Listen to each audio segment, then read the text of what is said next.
નમસ્કાર મિત્રો, સ્વાગત છે આપ સૌનું અમારી YouTube ચેનલમાં। તો હાલ મિત્રો હવામાન વિભાગે કરી ભારેથી અતિભારે વરસાદની આગાહી અને મિત્રો આજે ક્યાં ક્યાં પડશે ભારેથી અતિભારે વરસાદ।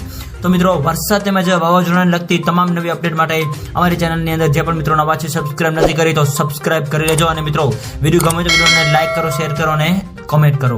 તો હાલ મિત્રો હવામાનની સૌથી મોટી આગાહી અનુસાર આગામી 3 દિવસ રાજ્યની અંદર ભારેથી અતિભારે વરસાદની આગાહી વ્યક્ત કરવામાં આવી રહી છે। તો હાલ મિત્રો બંગાળની ખાડી અને અરબી સમુદ્રની અંદર બનશે નવી સિસ્ટમ અને આ સિસ્ટમ જે છે એ વાવાઝોડું બનશે કે નહીં। તો મિત્રો હાલની જો આપણે વાત કરીએ તો રાજ્યના અલગ અલગ વિસ્તારોની અંદર આગામી 3 દિવસ સુધી ભારેથી અતિભારે વરસાદની જ્યારે આગાહી વ્યક્ત કરવામાં આવી રહી છે। તો મિત્રો વિડીયો ગમે તો વિડીયોને લાઈક કરો, શેર કરો અને સબસ્ક્રાઇબ કરો તેમજ આવો સાથ અને સહકાર આપતા રહો। તો મિત્રો આપ સૌનો ખૂબ ખૂબ આભાર।